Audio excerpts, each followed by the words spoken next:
नमस्कार, मैं आप सबके साथ रंजना रावत और हमारे साथ हैं ज्योतिषाचार्य डॉक्टर अरविंद त्रिपाठी जी। सबसे पहले आप सभी को रक्षाबंधन की बहुत बहुत बधाई। आज रक्षाबंधन का त्योहार है और हिंदू धर्म के प्रमुख त्योहारों में से एक है।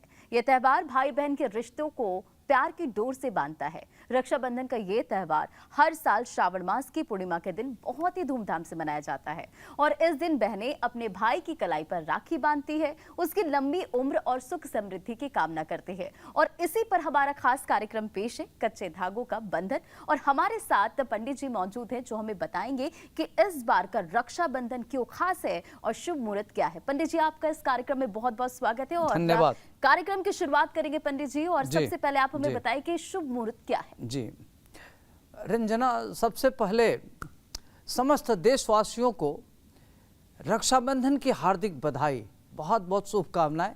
आपका रक्षाबंधन शुभ हो और यह आपके जीवन में शुभ लावे, सुख लावे, मंगलमय हो, सुख समृद्धि यश का वाहक बने और भाई बहन दोनों प्रगति करें, परिवार आपका आगे बढ़े। ये इस बार का जो रक्षाबंधन है, लोगों में बड़ा कन्फ्यूजन है, द्वंद्व की स्थिति है कि रक्षाबंधन कब बनाया जाए और उसके मनाने के पीछे क्या कारण है। तो जो काशी पंचांग अपना होता है, बनारस का जो काशी पंचांग होता है, उसके अनुसार 30 अगस्त 2023 को दिन बुधवार को चतुर्दशी तिथि 10:12 तक है। तत्पश्चात पूर्णिमा तिथि है 10:03। उसके बाद 31 अगस्त 2023 को बृहस्पतिवार को 7:45 प्रातः काल तक आपका पूर्णिमा हो जाएगा। तो 30 अगस्त 2023 दिन बुधवार को भद्रा जो है 10:15 दिन से शुरू होकर के 8:58 रात्रि तक है। जब भद्रा काल में रक्षा सूत्र नहीं बांधते तो रक्षाबंधन का जो पावन पर्व है खास तौर से भद्रा के उपरांत अर्थात 8:58 रात्रि के पश्चात मनाया जाता है, ऐसी मान्यता है। रक्षाबंधन जो है श्रावण मास के श्रावण शुक्ल पक्ष की पूर्णिमा तिथि में होता है। रक्षाबंधन का मंत्र है वो भी मैं आपको बताऊंगा और रक्षा कैसे बांधा जाता है उसके भी बारे में मंत्र बताऊंगा। जी गुरु जी, आपने अभी जिक्र किया कि भद्रा काल के दौरान राखी नहीं बांधनी चाहिए। जरा हमारे दर्शकों को बताएं कि आखिर भद्रा काल के दौरान राखी बांधना शुभ क्यों नहीं होता है, ऐसा क्यों? जी देखिए रंजना, ये जो भद्रा काल होता है, भद्रा काल में कहा जाता है कि कोई भी कार्य करना शुभ नहीं मानते। कहते हैं कि छाया सूर्य सुते देवी विष्टे इष्टार्थ नाशिनी पूजता सिमया शक्त्या भद्रे ताभोय। एक तो ये मंत्र है। दूसरा मंत्र है कि या भद्राय नमः। और यह मंत्र पढ़ते हुए गंध पुष्प धूप द्वीप फल नैवेद्य इत्यादि से पूजन किया जाता है। कहते हैं रंजना की जो भद्रा काल होता है, भद्रा काल में कोई भी कार्य शुभ कार्य निषिद्ध होता है। तो जो रक्षाबंधन का समय होता है वो बड़ा महत्वपूर्ण होता है। यह भाई बहनों के प्रेम का रिश्ता का है। और पौराणिक कथाओं में कहा गया है, धार्मिक मान्यता के अनुसार, कि जो लंकापति रावण था, इनकी बहन सुपर्णखा थी, इन्होंने भद्रा काल में राखी बांधी थी, जिसका परिणाम आप लोगों ने देखा कि मर्यादा पुरुषोत्तम श्री राम के हाथों रावण का वध हुआ था। इसी कारण से तब से यह मान्यता चली आ रही है कि भद्रा काल में कभी भी राखी नहीं बांधी जाती। तो भद्रा काल में राखी बांधना निषेध मानते हैं, क्योंकि कई बार क्या होता है कि भद्रा काल कभी भी कोई भी शुभ कार्य नहीं करते, इसलिए राखी नहीं बांधी जाती। गुरु जी, चलिए कार्यक्रम में आगे बढ़ेंगे और रक्षाबंधन को लेकर कई कहानियां हैं। जरा हमारे दर्शकों को बताएं गुरु जी आप कि हमारे रक्षाबंधन आखिर क्यों मनाया जाता है, हम क्यों इसे धूमधाम से सेलिब्रेट करते हैं और इसके पीछे की कहानी क्या है पंडित जी? जी देखिए रंजना, रक्षाबंधन कहते हैं कि यह जो श्रावण मास होता है, श्रावण मास के पूर्णिमा के दिन मनाई जाती है और इसकी कई कहानियां हैं। कहानी, एक बार महाभारत में एक प्रसंग आता है कि जब युद्ध हो रहा था और जो महाभारत काल में भगवान श्री कृष्ण का हाथ कट गया था। तो क्या किया, द्रौपदी ने अपना आंचल फाड़ करके और भगवान श्री कृष्ण के हाथों में बांधा था। तब से परंपरा चली आ रही है कि बहनें अपने भाई के हाथ में राखी बांधती है और सुरक्षा का वचन लेती है। तो भगवान श्री कृष्ण ने कहा कि तुमने बड़ा संकट काल में ये जो मेरे घाव पर राखी बांधा है, हम तुम्हें वचन देते हैं कि तुम हमारी बहन हो और हम तुम्हारी रक्षा करेंगे। एक तो कारण ये है। दूसरा ये है कि क्या हुआ था कि एक राजा बलि होते थे। तो राजा बलि ने क्या किया था कि भगवान विष्णु को प्रसन्न किया था। प्रसन्न करने के बाद उसने भगवान विष्णु से बाली ने कहा कि बहुत खुश हुए, तो भगवान विष्णु ने कहा कि तुम हमसे कोई वर मांग लो। तो बाली ने कहा कि क्या मैं जो मांगूंगा आप देंगे? तो कहा कि हाँ मैं बिल्कुल दूंगा। 3 बार उसने स्पष्ट करा लिया कि हम जो बात कह रहे हैं आप देंगे कि नहीं देंगे। तीनों ने कहा जो आप कहोगे हम करेंगे, बताओ क्या मांगना चाहते हो। कहा नहीं, आप स्पष्ट वादा करिए तब हम आपसे अपनी बात कहेंगे। तो उसने भगवान विष्णु से कहा कि हम चाहते हैं कि आप उठते सोते जागते जहाँ भी हम जब उठे सोते देखें तो आप मेरे सामने हो। तो भगवान विष्णु बड़े संकट में पड़ गए, ये तो मुझे चौकीदार बना दिया। तो इस तरीके से करते करते वर्षों बीत गया। फिर नारद जी ने जाकर के माता लक्ष्मी जी को बताया कि भगवान विष्णु जी बाली के यहाँ चौकीदार का काम कर रहे हैं। तो इन्होंने कहा कि अब इसका उपाय क्या है, कैसे हम इनको बुलावें भगवान विष्णु जी को। तो उन्होंने माता जी को उपाय बताया कि आप क्या करिए कि आप बाली के यहाँ जाइए और एक गरीब ब्राह्मण का महिला का रूप बना लीजिए और जा करके उसको रक्षा बांधिए और बांधने के बाद आप इस तरीके से करिएगा। तो माता लक्ष्मी गई, अब रोने लगी कि मैं बड़ा परेशान हूँ, मेरा कोई बहन नहीं, मेरा कोई भाई नहीं, मेरी रक्षा आप करिए। तो उन्होंने कहा ठीक है, हम आपको अपना बहन बना लेते हैं, आप बताइए क्या करना है। तो उन्होंने रक्षा बांधा था। रक्षा बांधने के बाद उन्होंने कहा कि आप हमसे कुछ मांग लीजिए रक्षाबंधन के उपलक्ष्य में। तो इन्होंने कहा कि हम जो कहेंगे आप मानेंगे मेरी बात? तो इन्होंने कहा हाँ बिल्कुल मानेंगे। तो उन्होंने कहा कि जो आपका चौकीदार है ये मुझे चाहिए, ये मुझे आप दे दो। तो बाली बड़ा संकट में पड़ा, कहा कि बताइए, तो आकर के मेरा राज लेके चले गए और ये माता लक्ष्मी आई, ये विष्णु जी को भी लेके चली गई। तब से रक्षाबंधन मनाया जाता है। इस तरीके से मृत्यु लोक में यह लोक कथा और इस तरीके से मनाया जाता है। जी गुरुजी, आपने बताया हमारे दर्शकों को कि रक्षाबंधन क्यों मनाया जाता है, इसके पीछे की कहानियां क्या हैं। अब कार्यक्रम में आगे बढ़ेंगे गुरुजी, और अब दर्शकों को बताएं कि रक्षाबंधन पर किस तरह से पूजा पाठ करें। जी देखिए रंजना, यह जो रक्षाबंधन का त्यौहार होता है, यह कहते हैं कि यह साल का प्रथम त्यौहार बोलते हैं। नागपंचमी होती है, उसके बाद रक्षाबंधन की पूजा होती है। रक्षाबंधन से हमारे यहाँ वर्ष के त्यौहार की शुरुआत होती है और ये बड़ा पवित्र त्यौहार है। तो अपने यहाँ हिंदू धर्म ग्रंथों में यह जो रक्षाबंधन है बड़ा पवित्र मानते हैं।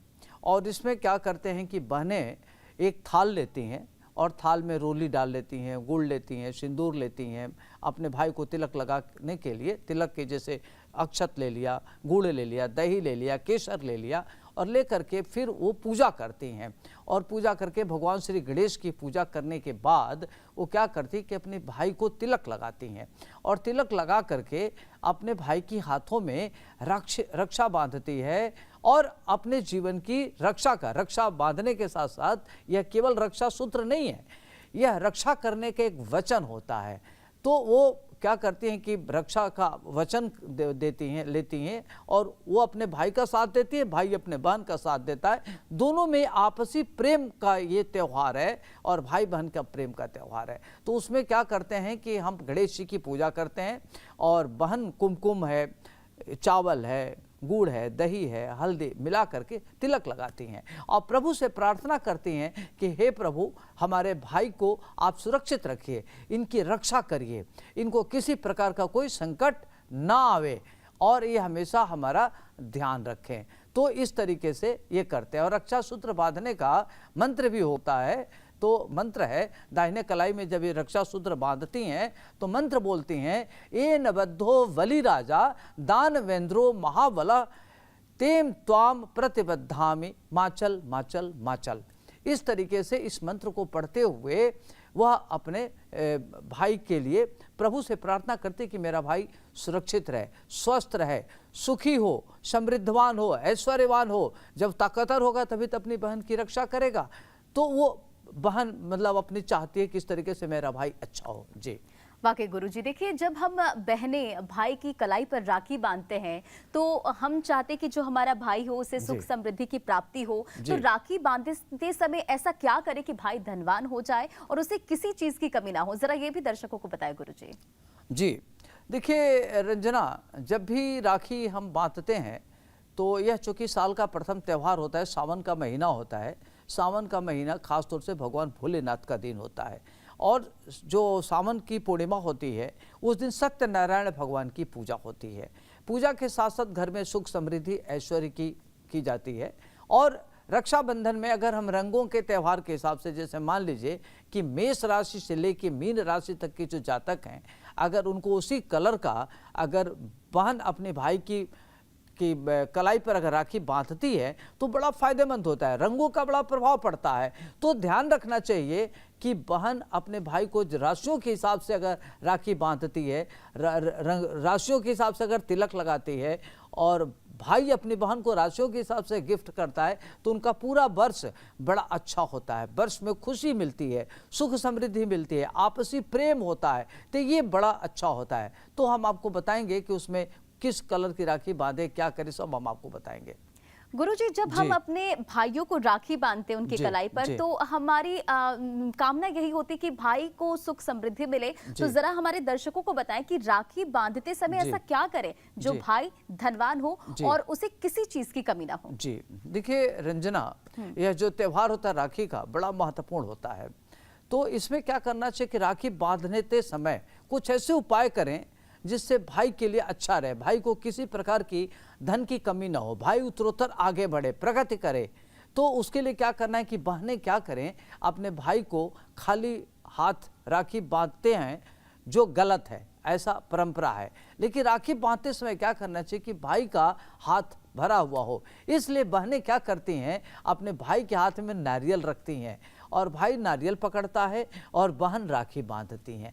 हाथ भरा होने के पीछे यह कामना करती हैं कि भाई के हाथ में सदैव लक्ष्मी बनी रहे। इसी कारण उसके हाथ में श्रीफल यानी नारियल रखा जाता है, जिससे महालक्ष्मी का आशीर्वाद पूर्णतः बना रहता है। नारियल या नहीं है, या भाई अपने हाथ में कुछ रुपए हाथ में रखकर भी राखी बंधवा सकता है। लेकिन इसके अलावा आप अगर कुछ नहीं करना चाहते तो आप क्या करें कि एक श्रीफल होता है जो पूरे परिवार के लोग बंधवा सकते हैं, जो बहुत महत्वपूर्ण होता है। राखी बांधते हुए 3 गांठ बांधें। इसमें क्या होता है कि पहली गांठ भाई की लंबी उम्र के लिए होती है, दूसरी सेहत के लिए होती है और उससे सुख समृद्धि के लिए, कहते हैं कि सुख समृद्धि के लिए होते हैं। जो तीसरा होता है रिश्ते को मजबूत करने की कामना से ब्रह्मा विष्णु महेश का ध्यान करके वो राखी बांधती है। इस दिन काले कपड़े नहीं पहनना चाहिए, क्योंकि काले कपड़े में नकारात्मक ऊर्जा आ जाती है। इसलिए काला कपड़ा ध्यान रखना चाहिए कि काले कपड़े धारण नहीं करना चाहिए। राखी बांधते वक्त भाई का मुंह हमेशा ध्यान रखना चाहिए कि पूर्व दिशा में होना चाहिए। पूर्व दिशा में एक प्रकार का एनर्जी निकलती है और बहन का मुख हमेशा पश्चिम दिशा की ओर होना चाहिए। अगर ऐसा करते हैं तो ये बहुत ही शुभ और अच्छा रहेगा। वाकई गुरुजी, अब चलिए कार्यक्रम में आगे बढ़ेंगे गुरुजी और दर्शकों को बताएं कि रक्षाबंधन पर बहन को क्या तोहफा दे और क्या ना दे। जी, देखिए रक्षाबंधन पर क्या करना चाहिए कि भाई जो है राखी बंधवाने के बाद अपनी बहन को उपहार जरूर दे। लेकिन कुछ ऐसी चीजें हैं जो बहनों को तोहफे में नहीं देना चाहिए। इससे भाई बहन के रिश्ते में बुरा असर पड़ता है, कड़वाहट आती है। तो शास्त्रों के अनुसार, जो अपने शास्त्रों में वर्णित है कि रक्षाबंधन पर बहनों के लिए उपहार देते समय कुछ खास चीज़ों का जरूर ध्यान रखना चाहिए। राखी के त्यौहार पर बहनों को काले रंग के कपड़े, पर्स गिफ्ट न करें। काले रंग नकारात्मकता का प्रतीक होता है, वह नकारात्मकता लाता है। इसलिए काले रंग के कपड़े, काले रंग का उपहार देने से रिश्तों में तनाव बढ़ता है। इसलिए इस तरह के उपहार न दें जिससे आपके पारिवारिक रिश्तों पर, संबंधों पर खराब असर पड़े। तो हमेशा उस प्रकार का तोहफा देना चाहिए जो एनर्जेटिक हो, जिससे ऊर्जा मिले। गुरुजी, आपने शुभ मुहूर्त का जिक्र कर दिया, भद्रकाल में क्यों राखी नहीं बांधी जाती उसका आपने जिक्र कर दिया, एक भाई अपनी बहन को क्या तोहफा दे उसका जिक्र कर दिया। अब सर आप मुझे ये बताएं, मेरे मन में ये सवाल आ रहा था, क्या सिर्फ भाई को ही बहनें राखी बांध सकती हैं? जी, देखिए बिल्कुल आपने बहुत अच्छा प्रश्न किया कि केवल क्या बहन ही भाई को बांध सकती है। जी नहीं, ऐसा नहीं है। जो आपकी रक्षा करे, जो आपकी सुरक्षा करे, जो आपके प्रति आभार दर्शाने के लिए आप उसे अच्छा रक्षा सूत्र बांध सकते हैं।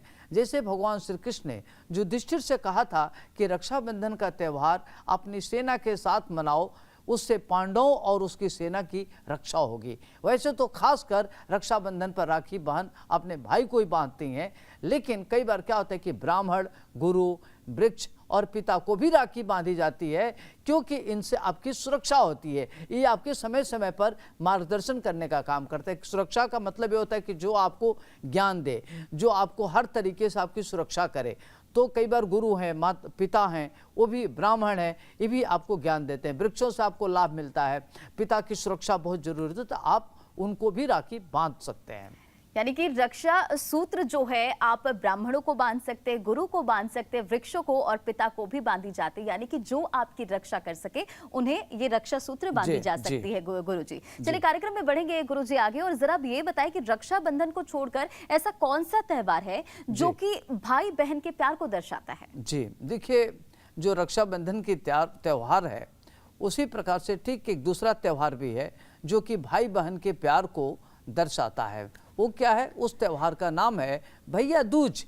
भैया दूज भी बहुत महत्वपूर्ण त्यौहार है। इस त्यौहार में भाई बहन के रिश्ते को मजबूती प्रदान करने के लिए मनाया जाता है। इसमें बहनें अपने भाइयों के माथे पर तिलक लगाती हैं और उनके अच्छे स्वास्थ्य की मनोकामना करती हैं, और उन्हें भाई भी सदा अपने बहन के साथ खड़ा होने का प्रतिज्ञा करता है। वहीं दोनों एक दूसरे को मिठाई खिलाते हैं और भाई अपने बहन को तोहफा देता है, जो बड़ा महत्वपूर्ण त्यौहार है। तो यह त्यौहार काफ़ी महत्वपूर्ण माना जाता है। तो हमारा एक खास कार्यक्रम कच्चे धागों का बंधन, जिसमें गुरु जी ने तमाम बड़ी बातों का जिक्र किया कि किस तरह से रक्षाबंधन मनाएं, शुभ मुहूर्त क्या है। धन्यवाद गुरु जी, आपने बहुत ही सरल शब्दों में हमारे दर्शकों को रक्षाबंधन के महत्व के बारे में बताया और कई ऐसी जानकारियां दी जो बहुत लोगों को अभी तक पता नहीं था।